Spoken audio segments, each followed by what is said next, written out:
So today we got some new rumored specs about the Sony A7R V, and some are surprising, and well, some I've kind of been predicting for a while now. Now, of course, these are just rumors, and even Sony Rumors, who this is coming from, says take it with a grain of salt. This camera supposedly is a while out, at least according to this rumor, saying that it would be coming in late 2022. So what does late 2022 actually mean? Does it mean second half or maybe third or fourth quarter? I guess we'll have to wait and see, but this is a little bit surprising considering that Sony Alpha Rumors are saying that this is coming out in the first half of 2022.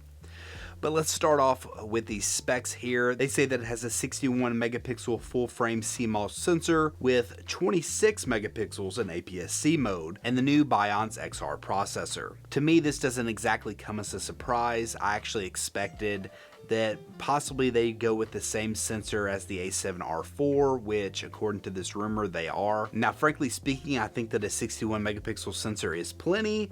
But that being said, Canon's high-resolution camera is rumored to be coming in at 75 megapixels, so if you think that Sony should keep up with, say, the megapixel war, then this may come as a disappointment to you. But personally, I do think this is enough, especially considering that Sony could possibly be diving into more computational photography with this camera, considering it's going to be an all-new number, the number 5, maybe with this next generation of cameras, maybe start going into more software solutions, possibly giving it better dynamic range and even low light. I know that Tony Northrup thinks that Sony should go into computational photography, and while he is pretty much universally loved and everybody agrees with him, so I'm sure it's going to happen. Now, I know a lot of people might not be down for more computational photography in their actual camera.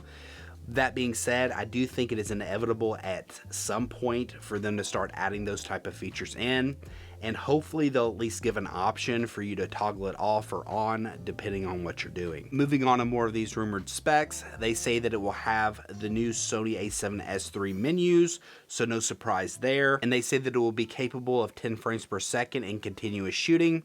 Now, this part to me is a bit surprising, especially considering that is the same thing that the A7R IV can do. I would hope that they could speed it up just a bit, especially if they're adding this new processor in. Maybe the extra processing will go to these other features like the new autofocus. They say that this will have 759 points of phase detect autofocus with real-time tracking of eyes for birds, animals, and humans. So essentially we'll have the same autofocusing feature set as the A7 IV and the Sony Alpha 1. So this is not exactly a surprise here either. The ISO will be from 40 to 81,920, and native it will be from 80 to 32,000. It will have 5.5 stops of 5-axis image stabilization. I do believe that that is an extra 0.5 stops, and that started in the Sony A7S III, if I'm not mistaken. So of course this is going to be welcome, especially considering that higher megapixel cameras seem to be a little less forgiving with the occasional jitters. This will have the incredible 9.44 million dot EVF, the same one found in the Alpha 1 and the A7S III. But finally, they're going to be updating the LCD screen on the back. It will have the 2.36 million dot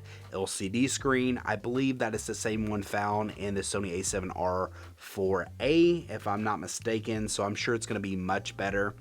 Sony has been killing all of us with their LCD screens for a long time now, so hopefully they will finally get their act together, and going forward they will step up their game. Now, I am a little surprised that they say that this will have a flip LCD screen. Personally, as a video guy, I definitely prefer it, so I can have the vanity shot and look at myself. But that being said, I know a lot of photographers do not, so I wonder if possibly they will be introducing their flip down and flip over screen, kind of like what Panasonic is doing with the GH6. It will be interesting if they can implement something like that. Personally, I think that that's the best of both worlds. No surprises, we'll have a dual CF Express Type A and an SD card slot. I really like the way Sony is doing their hybrid version of this. My only hope is that maybe more third party will jump in with the CF Express Type A, because they're absolutely ridiculously priced at this point.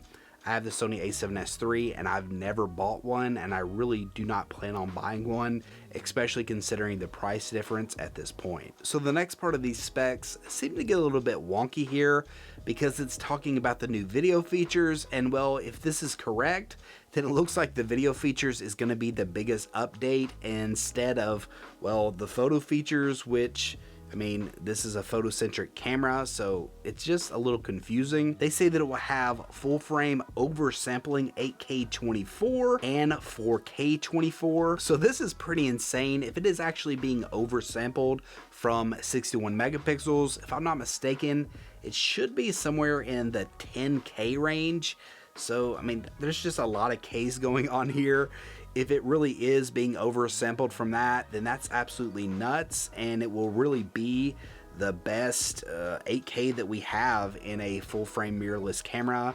And to have that offered in the A7R series, that's just pretty awesome. Personally, I think that that's a good idea, but I know a lot of photographers will be scratching their head at that. This will also have a Super 35 mode that oversamples 4K 30, and if I'm not mistaken, this is the same thing that happened in the Sony A7R IV, and I believe that it oversamples from 6K, so still very impressive. This will also supposedly have a 1.24 crop mode that shoots 4K 60, so I'm guessing this will have some sort of pixel binning if this is all true. This will have all the same encoding as the other recent Sony cameras and will be shot in 10-bit 422, as well as have the new S-Cinetone, which I believe is going to be a standard in all their cameras moving forward. Disappointingly, they are saying it's not going to have a full-size HDMI port. I really thought that they were going to get away from whatever the mini HDMI ports, so I'm hoping this part is wrong, because I think everybody can agree that a full-size HDMI port, even if this isn't a video-centric camera, can definitely be a benefit. The launch price will supposedly still be at $3,500, but I personally wouldn't be surprised if it goes up to $3,899. So they're still saying that they're under 4K, but they're able to go up with pretty much everything else. So that is all I have for these rumored specs. Again, take these with a grain of salt. This camera could still be a while out, and maybe not all of this is set in stone just yet. I can possibly see them maybe just holding off and seeing what Canon does before actually finalizing the sensor size. I had someone comment on my last video suggesting just that, and I do think that that is definitely a possibility. But what do you think about these specs? Drop in the comment section below and let me know. If you've liked this video, be sure to give it a thumbs up and consider subscribing. And until next time, peace.